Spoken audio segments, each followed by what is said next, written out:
পুরুষোত্তম মাস। এই পুরুষোত্তম ভগবান হচ্ছেন শ্রী জগন্নাথ দেব, তিনি পুরুষোত্তম। কৃষ্ণ পুরুষোত্তম, কিন্তু লীলাগত হিসাবে বা রসগত বিচারে মাধুর্য, ঔদার্য আর হচ্ছে ঐশ্বর্য।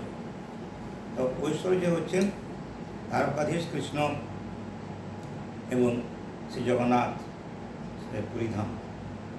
সেই পুরুষোত্তম মাসটা হচ্ছে জগন্নাথ দেবের, তার সেবা, তার নাম, তার গুণগান পরোক্ষে কৃষ্ণেরই হয়। রস বিচার করতে গেলে এখানে ঐশ্বর্য মার্গে, ঐশ্বর্য রসে লীলা হচ্ছে এই পুরুষোত্তম। এই চৈতন্য চরিতামৃতে মহাপ্রভুর কথাটাই বেশিভাবে এখানে স্থান পেয়েছে। মহাপ্রভুর কথা লোচনদাস ঠাকুর এবং বৃন্দাবন দাস ঠাকুর তারা রচনা করেছেন, লিখেছেন, এবং শ্রী শ্রীকৃষ্ণদাস কবিরাজ গোস্বামী তিনি লিখেছেন। এই তিনজনের লেখার ভিতরে কোনো তারতম্য আছে কিনা, বিষয়বস্তুর কোনো ব্যবধান আছে কিনা, সিদ্ধান্তের কোনো রকম অসুবিধা সুবিধা আছে কিনা, এই বিষয়ে আমাদের কোনো রকম কোনো কথাই বলা যায় না বা বলা উচিত নয়। বৃন্দাবন দাস ঠাকুর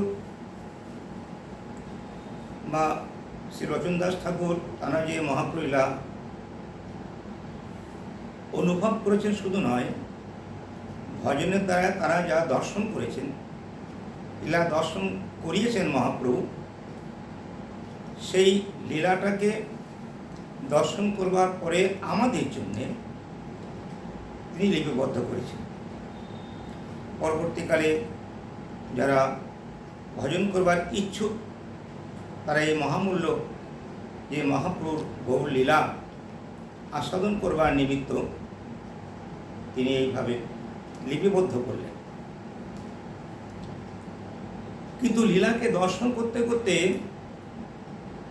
এবং লিখছেন, এত তন্ময় হয়ে গেছেন যে তন্ময়তা তাকে আশ্রয় করেছে বৃন্দাবন দাস ঠাকুর মহাশয়কে হাতের থেকে কলমটা পড়ে গেছে, আর লিখতে পারছেন না। ওই লীলাতে তিনি তন্ময় হয়ে রয়েছেন। এই যে লীলা দর্শন করতে করতে লিখতে তিনি আর পারলেন না, সেই লীলাগুলো পরবর্তীকালে শ্রী কৃষ্ণদাস কবিরাজ গোস্বামী উদ্ধার করেছেন, যেগুলো উনি ভাবাবেশে আর তার কলমে কাজ করেন, লিখতে পারেননি। সেগুলো বৃন্দাবনের সমস্ত বৈষ্ণবদের আদেশে শ্রী কৃষ্ণদাস কবিরাজ গোস্বামী তিনি এই শ্রী শ্রী চৈতন্য চরিতামৃত লিপিবদ্ধ করলেন। সেই গ্রন্থখান বৈষ্ণব জগতে বিশেষ আদরণীয় এবং রস আস্বাদনের বস্তু রয়েছে এই চৈতন্য চরিতামৃতে। আস্বাদন করবার পূর্বে গ্রন্থকার বিভিন্ন গুরুবর্গ এবং গুরুদেবের জয় গুণগান করেছেন। কারণ গুরুদেবের জয় গুণগান না করলে গুরুদেবের যে উপাস্য তাকে তিনি দেখাবেন না। তার লীলা তিনি দর্শন করবার যোগ্যতা আমাকে একমাত্র গুরুদেবই দেবেন। এই জন্য গ্রন্থকার তিনি প্রথমেই বন্দে গুরুন ঈশ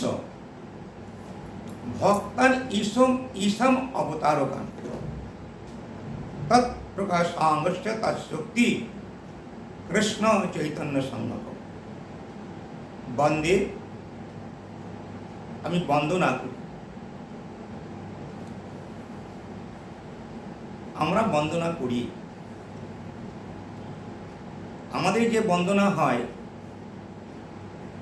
সে বন্দনা মেশিনের মতো। মেশিন চালিয়ে দিলে চলবে, বন্ধ করলে আবার বন্দনা করতে গেলে গুরুদেবের যে বন্দনা করলে, যে কথা বললে, যে ভাবে তিনি অত্যন্ত আনন্দিত হবেন। শুধু আনন্দিত হবেন না, তিনি যে আনন্দ অনুভব করবেন বন্দনা শ্রবণ করে, তিনি আমাদেরকে আরো নিষ্কপট আশীর্বাদ করবেন। এই বন্দনা প্রাণবন্ত হবে। এই প্রাণবন্ত বন্দনা তখনই হয় যখন আমাদের ভজনটা প্রখর থেকে প্রখরতর হয় এবং 3 ভাবে ভজন, কায়, মন এবং বাক্য। এই 3টে দ্বারায় যদি আমি বন্দনা করি, যে বন্দনা আমার নিজের যে আমিত্ব সেটা গুরুদেবের চরণে বিসর্জন দিয়ে গুরুদেবের সুখার্থে, গুরুদেব পাচ্ছেন না, তিনি তার সেবক তাকে বন্দনা করছেন, তিনি তার গুরুদেবকে বন্দনা করতে পারছেন না, তিনি তার গুরুদেব গুরুবর্গের বন্দনা করছেন। যে বন্দনা শ্রবণ করলে আমরা আশীর্বাদ প্রাপ্ত হব। আর গুরুদেবের আশীর্বাদ প্রাপ্ত না হয়ে তাহলে অমৃত কথা যেটা শ্রবণ করব আস্বাদন হবে না।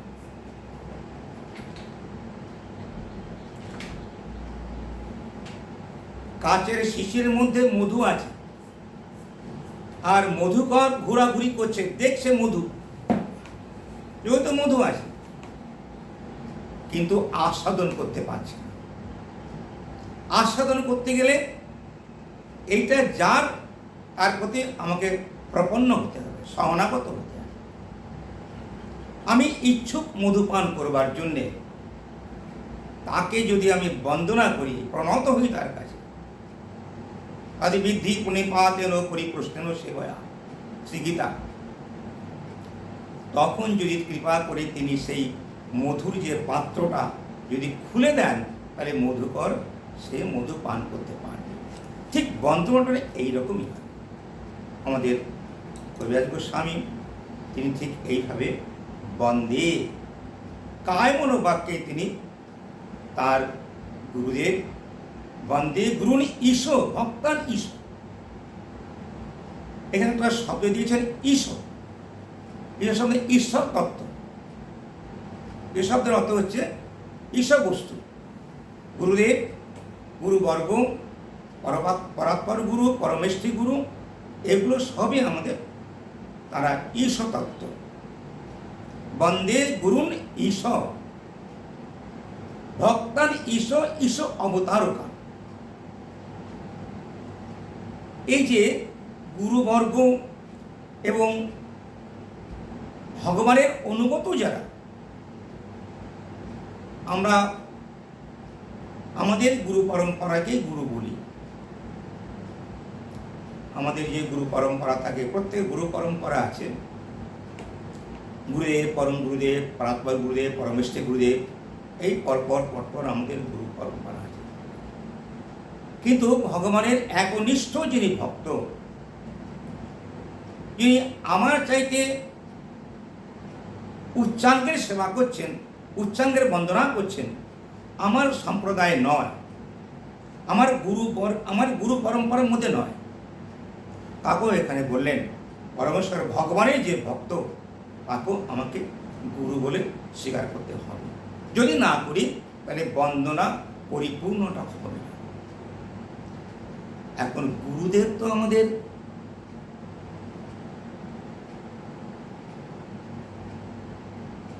দীক্ষা গুরু বা মহন্ত গুরু। দীক্ষা গুরু, শিক্ষা গুরু, আর হচ্ছে চৈত্য গুরু। এই 3জন গুরু আমার ভিতরে যিনি আছেন তিনি চৈত্য গুরু। আর শিক্ষা গুরু তিনি আমার গুরুবর্গের মধ্যে পড়ছেন। আমরা অনেক সময় দেখা যায় যে আমাদের সম্প্রদায়ভুক্ত নয়, মধ্যাচার্য আমাদের যে সম্প্রদায় তা নয়, অন্য আছে, রামানন্দী আছে প্রভৃতি। তাদের কাছেও কিছু আমাদের ভজনের শিক্ষা পেতে পারি, তাদের কাছ থেকে কিছু আমি আহরণ করতে পারি, তিনি আমার শিক্ষাগুরু হতে পারেন। এখন তিনজনের মধ্যে তিনজনকে সমঞ্চকে দেখতে হবে, চৈত্যগুরু, মহান্ত গুরু বা দীক্ষাগুরু, শিক্ষাগুরু, এই তিনজনের দৃষ্টি কীরকম হবে।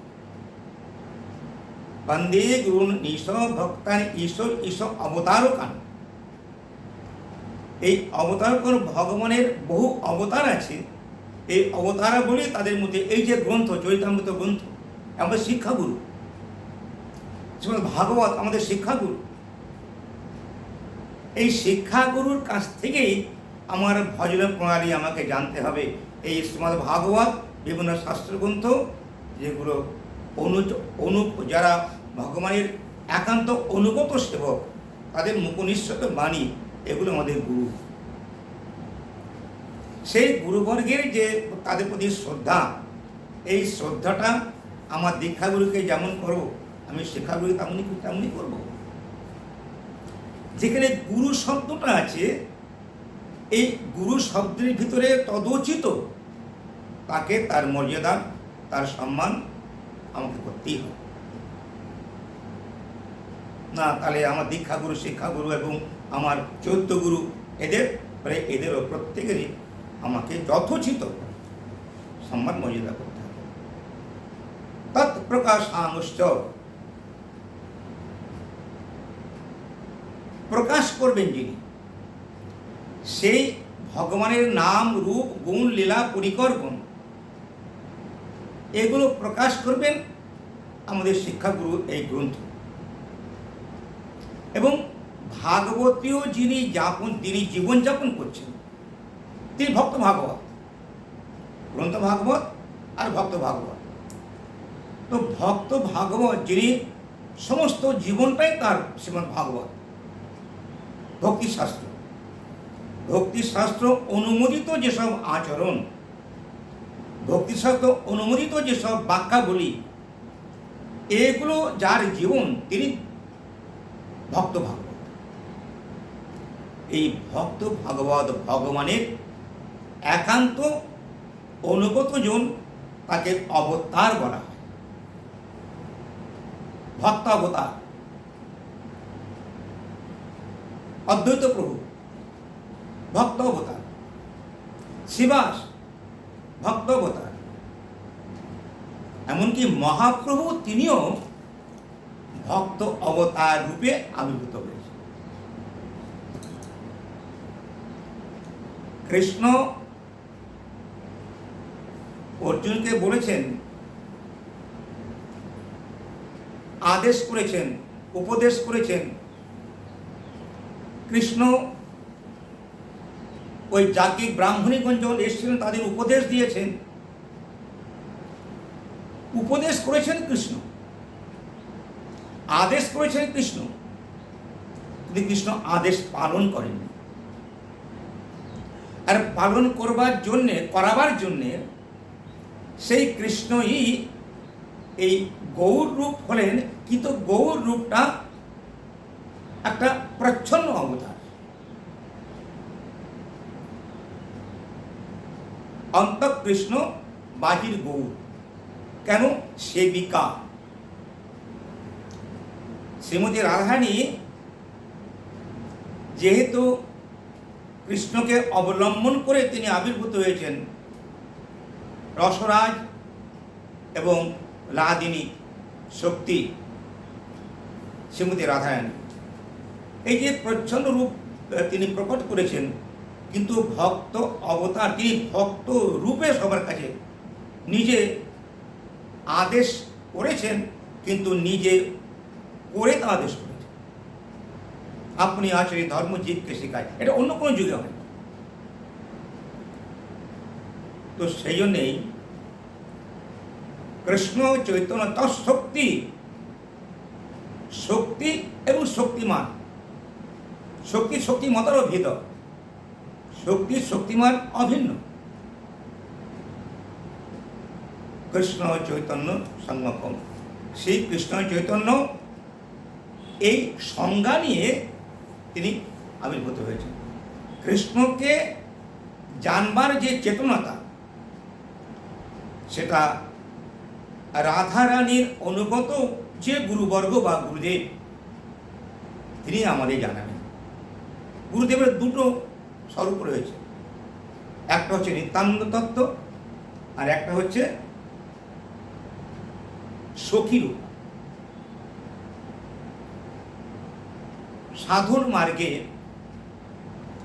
আমাদের যে পদগুলো আছে, তার ভিতরে সাধন সিদ্ধ, কৃপা সিদ্ধ, স্বরূপ সিদ্ধ, নিত্য সিদ্ধ, এই 4 প্রকারের ভক্ত আমরা হতে পারি। তার মধ্যে সর্বশ্রেষ্ঠ হচ্ছে নিত্য সিদ্ধ পরিকর। নিত্য সিদ্ধ পরিকর গুণ তার নিত্য, আগে ছিলেন, এখন আছে, পরও থাকবে।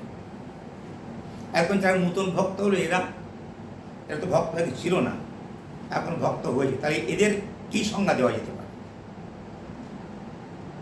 নিত্য সিদ্ধ পরিকর, তারা ভগবান লীলার সঙ্গী। যখন কোথাও গান বাজনা হয়, নিজের লোক নিয়ে যায়, যারা জানে গান বাজা ওদের নিয়ে যায়। অডিয়েন্স থেকে কোনো লোককে তুলে নিয়ে আসে না যে আমার লোক কম হয়, তোমরা একটু আসো, এসে বসে একটু করো না, আমরা ওটা জানি না।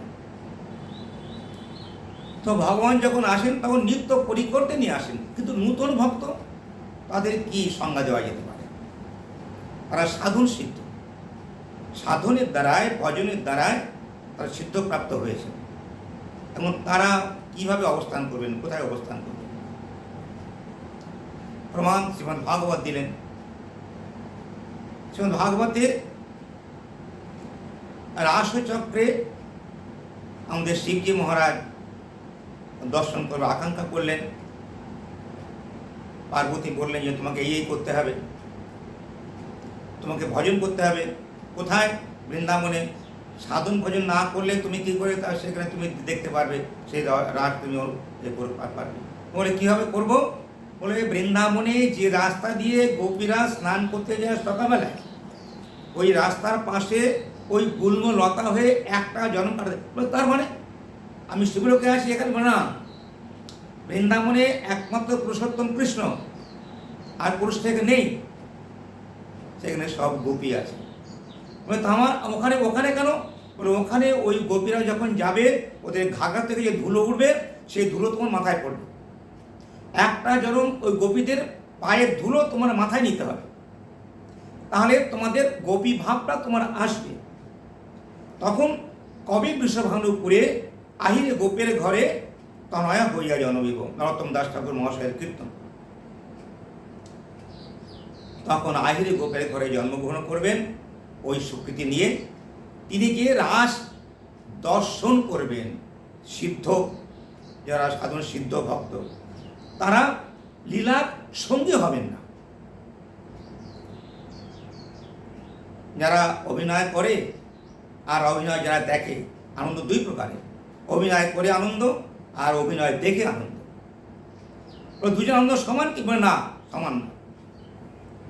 তো লীলা যারা করছেন, যারা যাত্রা করে, অভিনয় করে, ওদের লোক নিয়ে করে। যারা দর্শক, ওদের কাউকে ডাকে না, ওরা দর্শন করবেন। ওরা কৃষ্ণ চৈতন্য সঙ্গম। কৃষ্ণচৈতন্য সংখ্যাটা হচ্ছে এইরকমই, ভক্ত ভাব নিয়ে আমি লীলা করব না, আমি লীলা দর্শন করব। এই দর্শন করবার পরে আমার সঙ্গী হতে পারবো কি? লীলার সঙ্গী না। এরা নিত্য সিদ্ধ, বহু যুগ ধরে এরা ভগবানের সঙ্গে লীলা বিলাস করছেন। রাধা আর কেউ রাধা হয়নি, সখীর অনুগত হয়েছে, সখী কেউ হয়নি। মহাপ্রভু কৃষ্ণ চৈতন্য এই যে সংজ্ঞাটা এটা দেওয়ার বিশেষ বিশেষ কারণ রয়েছে।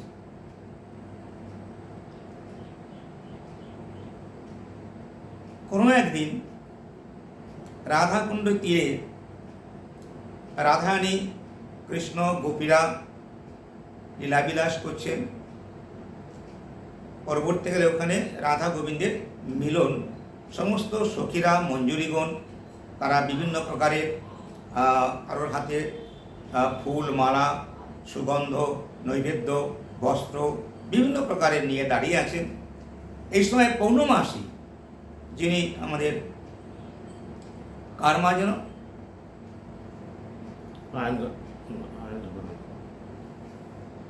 শান্তিপনি মুনির মা, উনি বৃদ্ধা অতি লাঠি নিয়ে চলছেন। তো রাধাই দেখছেন অনেক দূর থেকে উনি ছুটছেন, মানে পাচ্ছেন না, ছুটছেন, হাঁপাচ্ছেন। বলে ফুড়িটা এত তাড়াতাড়ি কি দরকার? বলছে যে মা তুমি এরকমভাবে ছুটছো কেন? আস্তে আস্তে আসো না। তোমাদের এই শ্যামসুন্দরের পাশে তুমি দাঁড়ালে যে একটা মাধুরী, যে মণ্ডিত মাধুরী হয়, ওটা দর্শন করতে পারবো না, ওই জন্য আমি আসছি। তা ছোড়া আস্তে আস্তে এসো না, যদি তোমাদের এটা যদি ভেঙে যায় দেখতে পাবো না আমি। এই আগ্রহ নিয়ে বৃদ্ধ বয়সে তুমি কি মনে করে আমাকে এটা কি দেখো? বলে কি দেখি সেটা তুমি কি করে বুঝবে?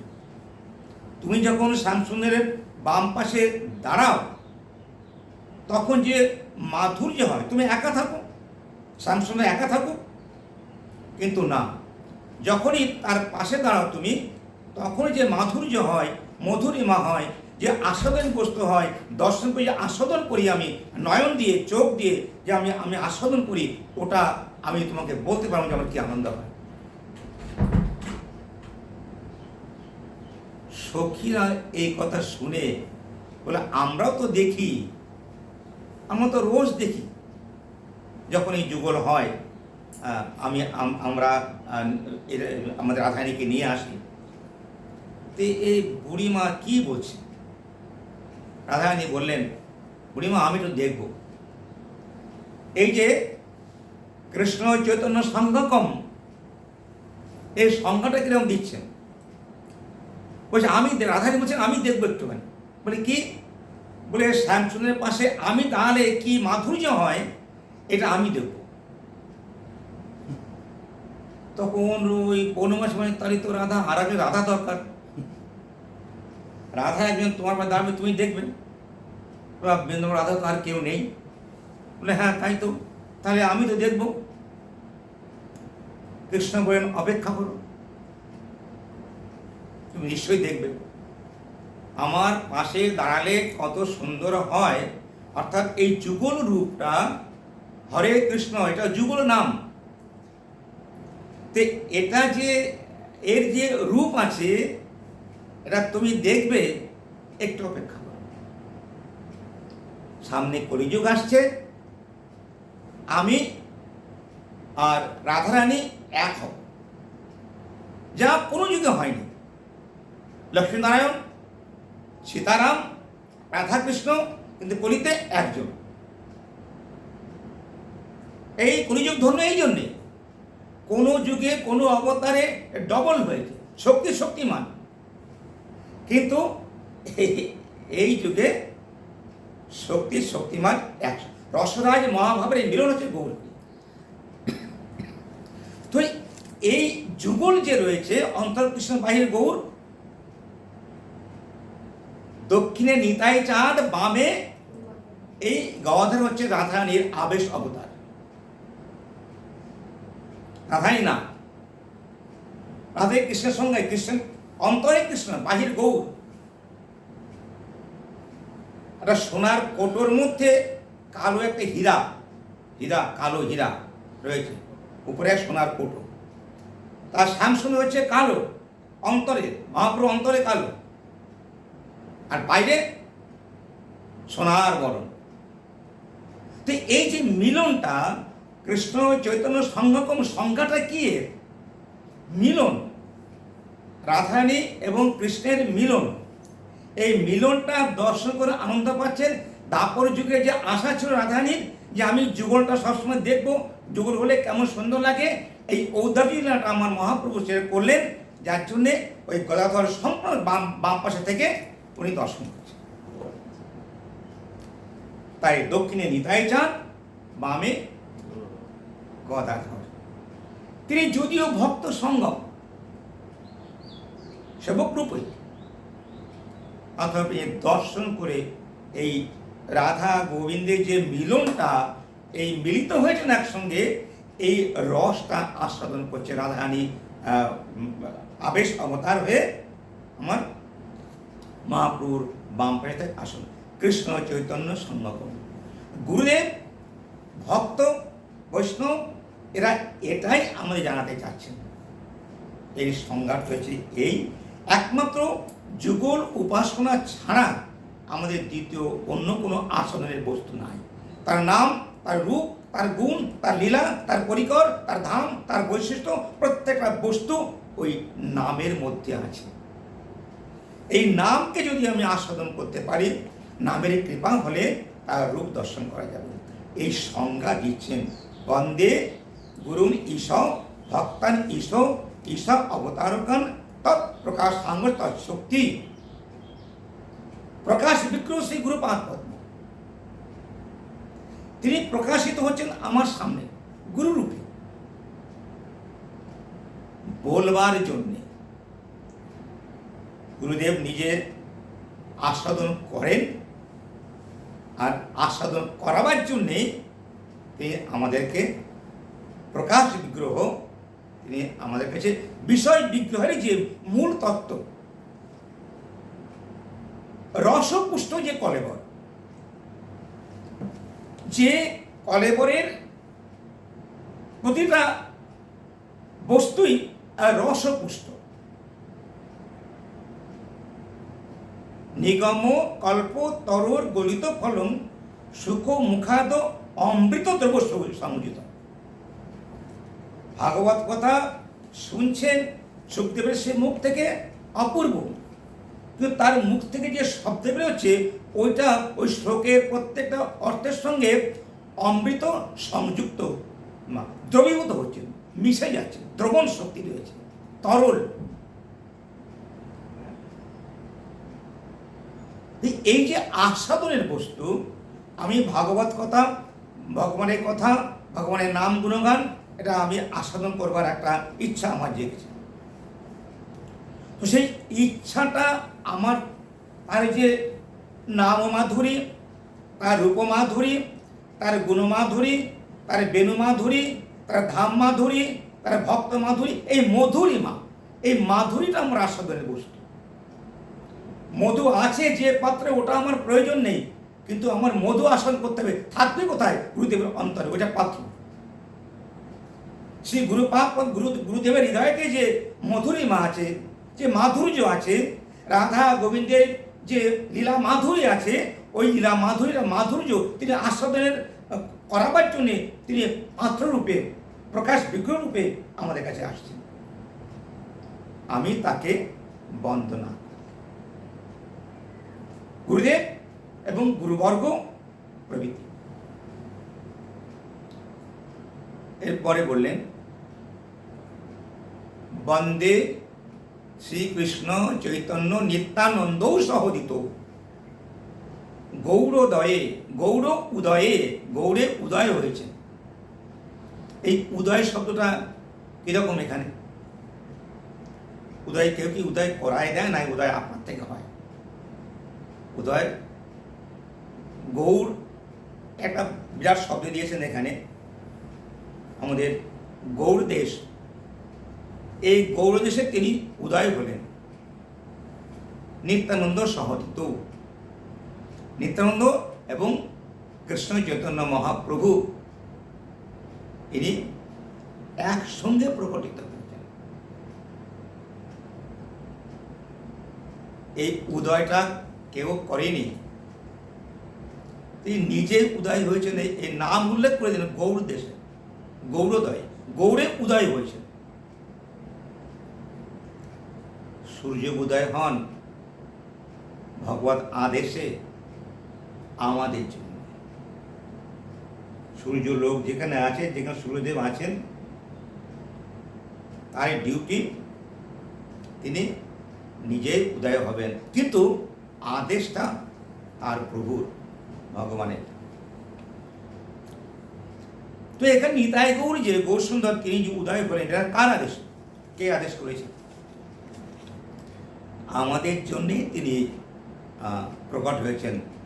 ভক্তাদেশ। ভক্ত ভগবানকে পরিচালনা করেন। ভগবানের পরিচালক জগতে আর কেউ নেই, ভগবান নিজে না। ভক্তিবিনোদ ঠাকুর কি বললেন? আমি তো কাঙ্গাল, কৃষ্ণ কৃষ্ণ বলি ধাই তব পাশে পাশে। কৃষ্ণ সে তোমার।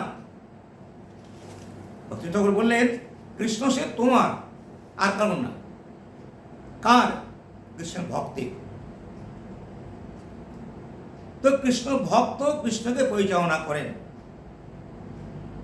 কুঞ্জ দেখাইয়া কহে আমি এই কুঞ্জে রই, মাধবমোহন পরিবারকে বললেন গোপাল দেব। শীত বৃষ্টি দাবাগ নিতে মহা দুঃখ পাই। তৎকালীন সময় বৃন্দাবনে তো অনেক ভক্ত ছিলেন, কিন্তু মাধবমোহন পরিবার গেলেন, ওনাকে বললেন। তো ভগবানের গোপালের, গোপাল শব্দের অর্থ কি? গো শব্দে পৃথিবী, গো শব্দে গাভী, গো শব্দে ইন্দ্রিয়। ইহাকে যিনি পরিচালনা করেন তিনি গোপাল, যিনি পালন করেন তিনি গোপাল। তিনি ওখান থেকে উঠতে পারছেন না, বজ্রে ফেলে গেছে, ও উঠতে পারছেন না। ভগবানের ক্ষমতা নেই। ও কবে বজ্র ফেলে দিয়ে চলে গেছে, কৃষ্ণের পৌত্র প্রদ্যুম্ন ছেলে, কবেকার কথা, কত যুগ চলে গেছে। ওর মধ্যে পড়ে আছেন গো। শুধু পড়ে নেই, শীত বৃষ্টি দাবাগ নিতে মহা দুঃখ পায়। গৌর নিত্যানন্দ আবির্ভূত হলেন গৌর দেশে কিভাবে উদয় হলেন? কে উদয় করেছে, করতে বলেছেন, না নিজে হয়েছে? তিনি বলছেন যে মাধব, আমি এই কুঞ্জের মধ্যে পড়ে আছি বহুদিন থেকে, বজ্র আমাকে প্রতিষ্ঠা করেছিল, ব্লেচ্ছ ভয়তে ফেলে চলে গেছে। শুধু তাই নয়, শীত বৃষ্টি দাবাগ নিতে মহা দুঃখ পায়। এই দুঃখটা কে পায়? মহাপ্রভু, নিত্যানন্দ প্রভু এটা আমাদের এই শ্লোকের মধ্যে বোঝাচ্ছেন। দুঃখ কে পায়? দুঃখটা তাকে গ্রাস করে যে ত্রিগুণের মধ্যে থাকে, সত্য রজ তম। তিন গুণের মধ্যে যে ব্যক্তি থাকে, ও তাকে দুঃখ স্পর্শ করে, সুখ স্পর্শ করে, জগতের যে সব প্রহেলিকা ওগুলো তার হয়। কিন্তু গোপাল কি ত্রিগুণের মধ্যে? তিনি বললেন যে আমি দুঃখ বলেননি, মহা দুঃখ পাই। একটা দুঃখের বেশন দিলেন। এটা কি করে হয়? এই যে ভক্তের কাছ থেকে দুঃখ জানানোর যে জায়গাটা, আমার দুঃখ পাচ্ছি, ভগবানের দুঃখ কিছুই নেই। দুঃখ জীবের হবে, ভগবানের কেন হবে? আর শীত বৃষ্টি দাবাগ নেই। আরে দাব দাহ তো সূর্য দেয়। সূর্য কার ভক্ত? গোপালের ভক্ত। তো সে কেন দেবে? বৃষ্টি বরুণদেব, বরুণদেব কৃষ্ণ আদেশে বরুণদেব কাজ করে, তার ডিউটি এটা। কিন্তু এখানে কৃষ্ণ রয়েছে, তার গায়ে এরকম জল, রোদ্দুর, বৃষ্টি, মহা দুঃখ পাবেন। এটা কি এর তাত্ত্বিক কথা? দুঃখটা জানাবার স্থান একমাত্র তার অনুগত জন, তার সেবক। কেন? এইটাই দুঃখ যে আমার তাপ যাবে যদি আমার ভক্ত মাধব যদি আমার সেবা করে। আর ভগবান তার কাছে থাকেন যে প্রকৃতপক্ষে আমাকে সেবার দ্বারায় আমাকে আনন্দ দেয়। এর নাম হচ্ছে সেবানন্দ। সেবাতে যিনি প্রকৃতপক্ষে আনন্দ পান এবং আনন্দ দেন, উভয় আনন্দ করে, সেবা করে আনন্দ আর সেবা পেয়ে আনন্দ। এই দুঃখটাই গোপালদেব অনুভব করছেন। এটা মহা দুঃখ যে আমি সেবা বিনা করে আছি, এখানে আমি সেবা পাচ্ছি না। আর সেবা করবার যোগ্যতা যারা আছে আমি তাকেই আদেশ করেছি যে তুমি আমাকে এখানে উদ্ধার করো। এই দুঃখ গৌরদয়ে পুষ্যবন্ত চিত্র সন্ত তমনুত। এই ঘটনাটা হচ্ছে তিনি প্রকট হলেন, তিনি নিজে নিজে উদয় হলেন আমাদের জন্য। কি বিষয় বিগ্রহ আর আশ্রয় বিগ্রহ, এই দুটো কৃষ্ণ চৈতন্য নিত্যানন্দ সহোদিত। বিষয় বিগ্রহ হচ্ছেন শ্রীমন মহাপ্রভু, রাধা কৃষ্ণ মিলিত তনু বিগ্রহ, আর নিত্যানন্দ প্রভু হচ্ছেন আশ্রয় বিগ্রহ। আশ্রয় লইয়া ভজে হরে কৃষ্ণ নাহি। এখন এই সেবক তত্ত্বটা নিত্যানন্দ প্রভু, সে বলরাম প্রভু কোনোদিনই রাধা এবং কৃষ্ণ যখন একসঙ্গে মিলিত হন, রাধা নিত্যানন্দ প্রভু সে বলরাম সেখানে থাকেন না, চলে যান। এখানেও মহাপ্রভু বললেন নিত্যানন্দকে যে তুমি পুরীতে, যে তুমি আর এই পরিধামে এসো না, তুমি বাংলায় প্রচার করো। তুমি তো বলছেন আসবে না। কেন আসবে না? মূল কারণ হচ্ছে তিনি জগন্নাথ দেবকে নিজের ইষ্ট, আমার প্রভু, আমার কৃষ্ণ, আর আমি রাধা, এই ভাবটা যদি নিত্যানন্দ প্রভু থাকেন তাহলে ভাবটা প্রস্ফুটিত হবে না, আস্বাদন করা যাবে না। মহাপ্রভু আবিষ্ট হয়ে গেছে। আমি বন্দনাও করছেন এখানে, শ্রীকৃষ্ণ আগে শ্রী দিয়েছেন এখানে, শ্রী শব্দে মা লক্ষ্মী অর্থাৎ শ্রীমতী রাধারানী, শ্রীকৃষ্ণ চৈতন্য নিত্যানন্দ সহজিত। মহাপ্রভু রাধাভাবে ভাবিত হয়ে জগন্নাথ দেবকে দর্শন করছেন। কোথায় দাঁড়িয়ে?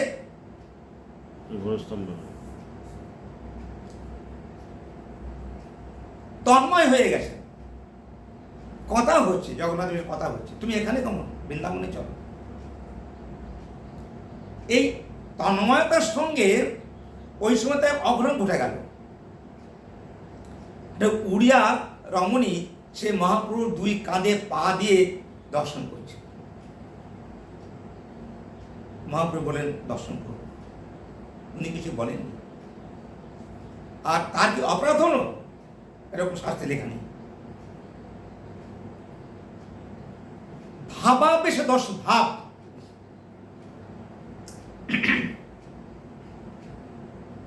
আবেশ, মহাপ্রভু যে আবেশ এসছে, রাধা ভাব দ্যুতি সুবলিতম নৌমিক স্বরূপম, রাধা ভাবে দর্শন করছেন। ওই স্তম্ভের পেছনে দাঁড়িয়ে সামনে গিয়ে দর্শন করছেন।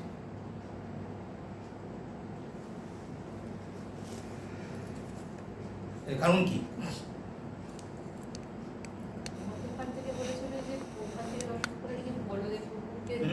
বলদেব প্রভু যাতে দেখতে না পায়, বলদেব প্রভু থেকে আড়াল করে দেখে। ঠিক বলেছে। বলদেব প্রভু শুধু তাই নয়, বোন রয়েছে, ছোট বোন রয়েছে, সুভদ্রা রয়েছে। ওইখানে দর্শন করতে করতে তিনি ভাবে তন্ময় হয়ে গেছেন একেবারে। ব্রজের ভাব চৈতন্যদেব সুন্দর আছে,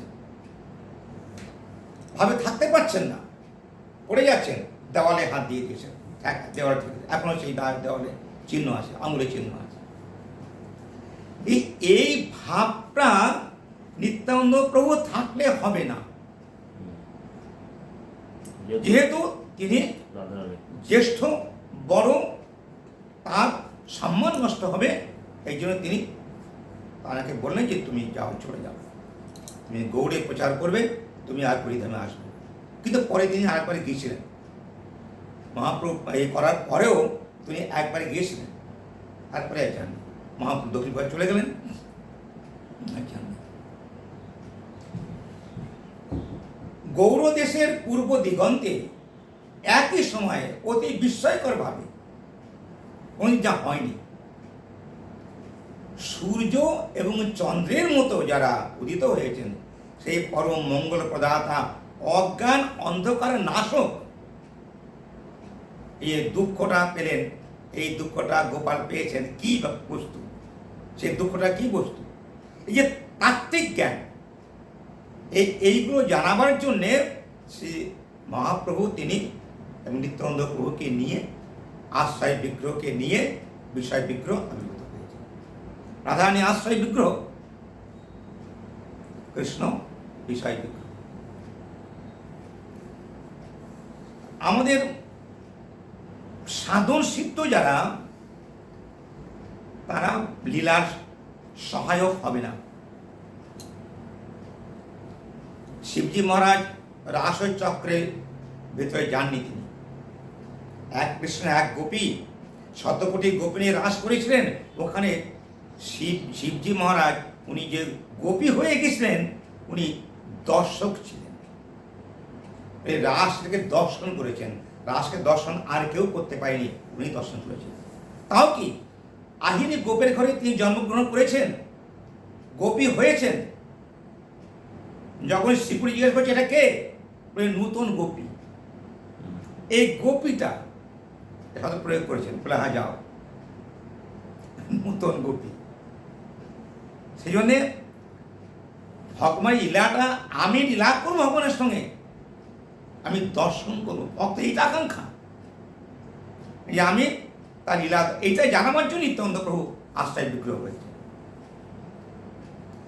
কিন্তু সাধন জগতে আমরা যখন সাধন মার্গে সাধ্য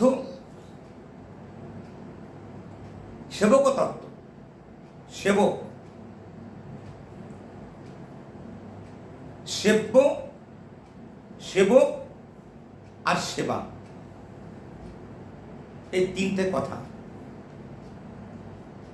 সেব্য বস্তু কৃষ্ণ, আর সেবক তার অনুগতজন, আর মাঝখানে হচ্ছে সেবক, সেবা। ওই সেবাটা এমন হবে, সেব্য বস্তু আর সেবকের সঙ্গে খুব একবারে কাছাকাছি হবে, মজবুত হবে। দুটো ইটের মাঝখানে যে সিমেন্ট না থাকে, তাহলে মজবুত হবে না, প্রাসাদ তৈরি হবে না। আর যদি ভেজাল থাকে সিমেন্টটা, তাহলে হরিবোল ভেঙে পড়ে যাবে। তো আমাদের সেবকতত্ত্বটা এমন হবে যে সেব্য বস্তু আর সেবক তত্ত্ব, এর মাঝখানে সেবাটা কেমন হবে, যে সেবক সেব্যের সঙ্গে একাত্মীভূত হয়ে তার সুখ বিধানের জন্য তার সেবা করবে। সেবক সেবা নিত্যানন্দ প্রভু এইটাই। একসঙ্গে গৌরদেব পুষ্পবন্ত চিত্র সন্ত তম, তমকে দূর করবার জন্যে, তম মানে তমসা অন্ধকার, এই অন্ধকারকে দূর করবার জন্যে আশ্রয় তত্ত্বরূপে তিনি আবির্ভূত হয়েছেন। কে জানাবে মহাপ্রভুকে? মহাপ্রভু তত্ত্ব তাত্ত্বিক, তিনি যে তার ভিতরে যে একটা বস্তু আছে, সেই বস্তু জ্ঞানটা কে দেবে? এটা শ্রী গুরুপাদ পদ্ম তিনি দেবেন, নিত্যানন্দ তত্ত্ব তিনি। এই সেবক যখন সেবা করতে করতে সেই ব্রজের আনুগত্য করার তার ইচ্ছা জাগবে, তখনই গুরুদেব তার কাছে সখী রূপা হবে। এই নিবেদন ধরো, সখী অনুগত করো। গুরুদেব তখন আমাকে ব্রজের যে লীলাটা, এটা আমাদের আসনের বিষয়। আমরা যে মালা জপ করি হরে কৃষ্ণ, এটা কিন্তু বিধি মার্গের নয়, এই নামটা কিন্তু রাগ মার্গে। বৈদিক ভক্তি,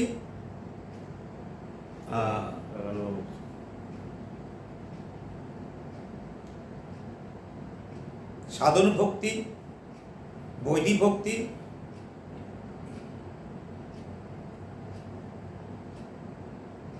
এরপরে আরও দুটো আছে, তারপরে রাগ ভক্তি, মনে করতে পারছি না। তো এই রাগ, অনুরাগ, স্নেহ, মান, প্রণয়, ভাব, মহাভাব, অধিগ্রহ মহাভাব, মাতনাক্য মহাভাব, এই চরম। তো আমাদের যে গুরুদেব যে বস্তু দিয়েছেন, এই মহামন্ত্র, এটা সম্পূর্ণ বিধি মার্গে নয়। বিধি মার্গের থেকে রাগ মার্গে আমার সেবা করবার চেষ্টা করতে হবে। কারণ এই নামটা আমাদের সম্পূর্ণ যত মন্ত্রাদি আছে, এই সমস্ত মন্ত্রাদি রাগ মার্গের মন্ত্র। রাধা কৃষ্ণের সেবা করবে যে সে সখী হবে, মঞ্জুরি হবে, তা নাহলে হবে না। বৈদিক ভক্তিতে পূজা নেই। হরিদাস ঠাকুর পূজা করেননি তিনি, রামাচার্য নামকে আশ্রয় করেছেন।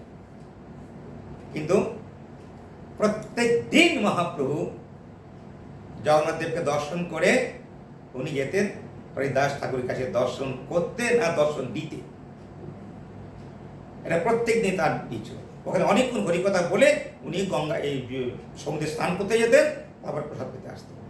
মহাপ্রভুর ডিউটি ছিল প্রত্যেক দিন। দিনে নিত্য কীর্তন, ঈশ্বর দর্শন, রাত্রে সর্বসময় রস আস্বাদন, হরিদাস ঠাকুর। সেই জন্যে মহাপ্রভু নিত্যানন্দ প্রভুকে নিয়ে গৃহীত হয়েছেন। একটা বিস্ময়কর চিত্র, বিস্ময়কর সব একসঙ্গে চন্দ্র সূর্য কোনদিন হয়? হ্যাঁ, সহদিত একসঙ্গে দিত হয়েছে। এই যে একটা অপূর্ব অদ্ভুত এই উদয়, একই সময় উদিত, এটা একটা বিশেষ তাৎপর্যপূর্ণ ব্যাপার।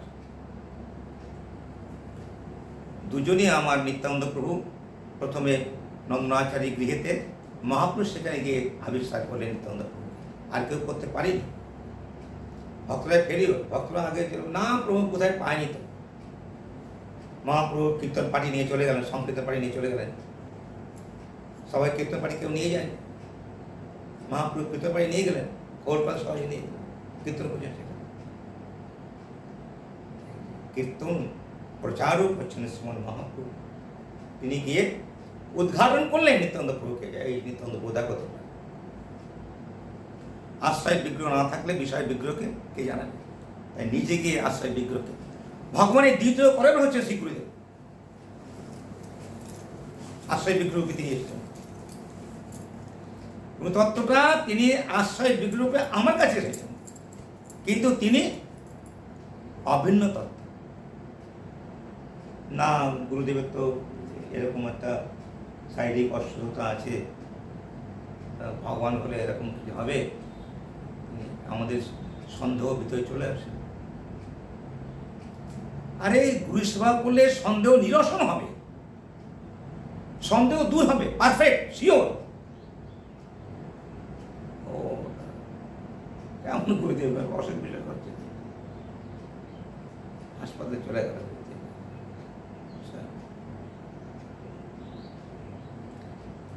এটা জানাবার জন্যেই গুরুদেব নিজে আসেন, নিজেই বলেন, নিজের কথা বলেন না, ভগবানের কথা তিনি বলেন। এটা শিখবো কার কাছ থেকে আমরা? এই গুরুদেবের এইরকম হচ্ছে, এর কারণটা কি? গ্রন্থ শিক্ষা গুরু আমাদের, ইনি আমাদের জানান। তুলসী গাছের ধর্ম আর এমনি ওই লাউ গাছের ধর্ম তো একই। জল না দিলে ও অপ্রকট হবে, ও মরে যাবে। তা লাউ গাছ আর তুলসী গাছ সমান হবে নাকি? জল না দিলেও থাকবে না জল।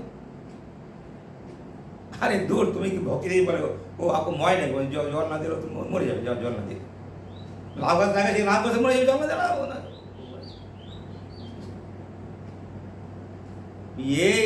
এই নদীর জল জল, গঙ্গার জল জল, ও সবই এক। এই বুদ্ধিটা নিরসনে হবে আমাদের এই শিক্ষাগুরু শাস্ত্র। মন্দিরে ছিল প্রভুপাদ উনি এই গ্রন্থর প্রচারের কথা বেশি করেছেন। কারণ কেউ বুঝেছে না, বুঝবার স্বামী মহারাজ উনি এই গ্রন্থ প্রচারের কথা তুমি আমাকে দিয়েছো না, গীতা ম্যারাথন হয়েছিল না, আমাকে অনেকগুলো গীতা দিয়েছিল, তুমি মনে আছে? এইসব কেন করেছিলেন? উনি তো স্বয়ং আছেন এখানে বসে, উনি জোর দিয়েছেন এই গ্রন্থ প্রচারের জন্য। এগুলো তাত্ত্বিক ব্যাপার, এগুলো তো সুগভীর তত্ত্ব কথা। কারণ গ্রন্থ না পড়ে গুরু সেবা করা যাবে না, গুরু সেবা কথা আমি শিখবো না।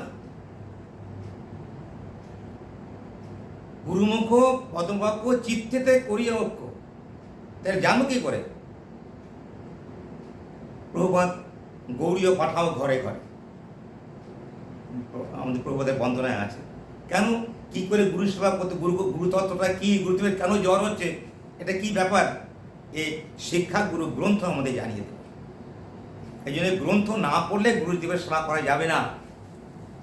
ওই গঙ্গা জলকে এমনি জল বুদ্ধি হবে, এই তুলসী গাছকে সাধারণ গাছ হবে বলে জল দিন মরে যায়, ও দাও গাছ জল দিল না ও মরে যায়। এই জন্যে গ্রন্থ প্রচারটা একটা বিরাট বিরাট সেবা, বিরাট সেবা জীবের কল্যাণের জন্যে, গুরুদেবের বৈষ্ণব চিনবার জন্যে, বৈষ্ণবকে চিনবার, ধামকে চিনতে গেলে আমাকে গ্রন্থ অধ্যয়ন করতে হবে। গ্রন্থ আমাদের শিক্ষাগুরু, জানিয়ে দেবেন না। যত দ্বৈতং ব্রহ্ম উপনিষদে তদপশ্যত অনুভাব, আত্মান্তর্যামী পুরুষ যে সুভাষ্যাং স্বামীভব সদেশ্বর যে পূর্ণ ইহ ভগবান স্বময় ন চৈতন্যনাথ কৃষ্ণ জগতি পরতত্ত্বং পরম। প্রত্যেকটা বস্তু পরতত্ত্ব, এই পর মানে শ্রেষ্ঠ, যেটা আমাদের এই সাধারণ এই জগতের থেকে যে বিদ্যা, যে বুদ্ধি অর্জন করি তাতে পাওয়া যায় না। নিত্যানন্দ প্রভু সেবক তত্ত্ব আর মহাপ্রভু সেব্য তত্ত্ব, অদ্বৈত প্রভুর কথা বললেন। যদ্বৈতং ব্রহ্ম উপনিষদই, উপনিষদ বলছেন, উপনিষদ ভগবান নিজের মুখের কথা। কি বললেন?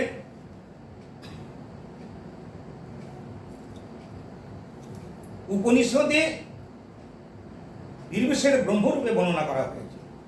কাকে? কৃষ্ণকে। সবিশেষ আর নির্বিশেষ, নিরাকার আর সবিশেষ, তার নাম আছে, তার রূপ আছে, তার গুণ আছে, তার লীলা আছে, তার ধাম আছে, তার বৈশিষ্ট্য আছে, তার ভক্ত আছে। তো উপনিষদ বললেন যাকে নির্বিশেষ ব্রহ্মরূপে বর্ণনা করা, যত দ্বৈতং ব্রহ্ম উপনিষদই, ভগবানের যে একটা অঙ্গকান্তি, এই অঙ্গকান্তিকে বলা হয় ব্রহ্মবস্তু। সর্বং খলিতং ব্রহ্ম, প্রত্যেক জীবের মধ্যে ব্রহ্মবস্তু আছে, ভগবান না, ব্রহ্মবস্তু আছে। কেশাগ্র সদভাগস্থ শতাং সদিশাত্মক জীব সূক্ষ্ম স্বরূপয়ং সংকাদিত এই চিৎকন। চুলের আগাকে 100 ভাগ করলে, তার 1 ভাগকে 100 ভাগ করলে যতটুকু পরিমাণ হয় অতটুকু ব্রহ্মবস্তু। সমস্ত জীবদের সর্বং খলিতং ব্রহ্ম, উপনিষদ বলছে। এখানে বলছেন যে উপনিষদ যাকে নির্বিশেষ ব্রহ্মরূপে বর্ণনা করা হয়েছে এবং তার শ্রী কৃষ্ণ চৈতন্য মহাপ্রভুর অঙ্গকান্তি এই ব্রহ্মবস্তু, অনন্ত ব্রহ্মাণ্ড। আকাশে আমাদের যেসব তারা নক্ষত্র, এগুলো একটা ব্রহ্মাণ্ড। আর বৈকুণ্ঠের যে আকাশ, এই আকাশ বৈকুণ্ঠে নাই। বিরজা পার হয়ে গেলে ওপারে যে আকাশ আছে, আমাদের এই যে তৃতীয় অবদেশ মূর্ধম, এগুলো ওখানে নাই। ওটা চিন্ময়, চিন্ময় ধাম।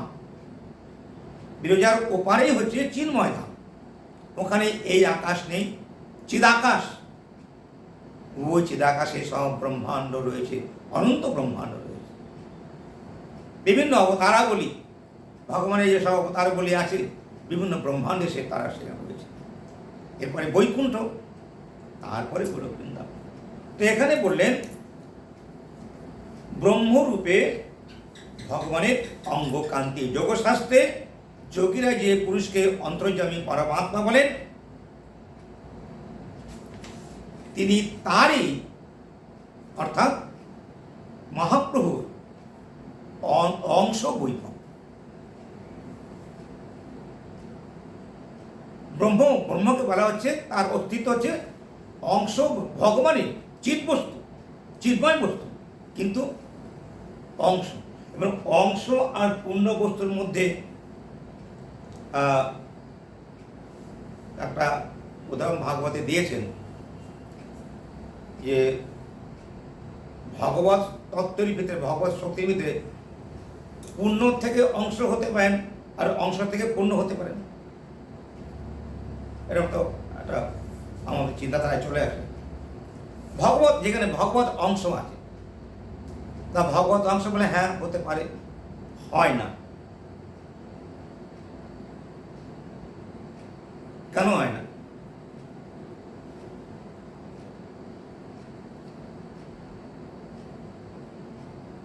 ওই নদীর ওপারে একটা গ্রাম আছে, ওই খড়ের ঘর, একটা করে আগুন লেগে গেছে। আগুন লাগলে ওই সময় বাতাস চলে এসছে, ও পাশে বাড়ি ধরে গেল, ও মহলে পড়ে গেল, আমাদের প্রদীপ জ্বলছে, ও নিভে গেল।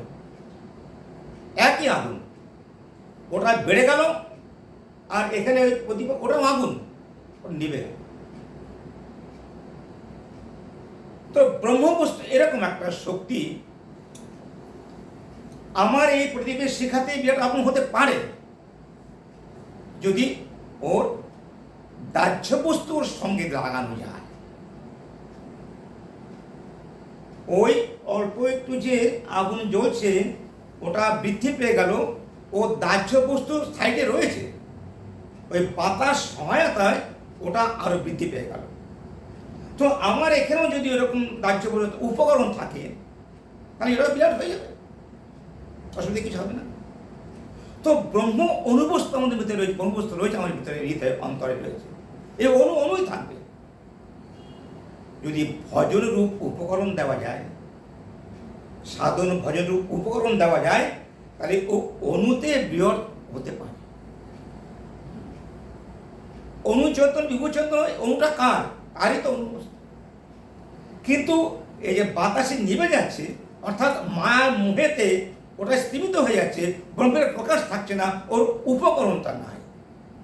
অর্থাৎ আমার আমি কে, আমার আত্মা কি বস্তু, দেহ কি বস্তু, এটা যদি ভজন আমার অ্যাসেট থাকে, গুরবাণু করতে যদি ভজন করি, তাহলে ভজন রূপ উপকরণ থাকলে আমার মায়ের প্রহেলিকা আমাকে দাহিকা শক্তি থেকে আমাকে রেহাই দিয়ে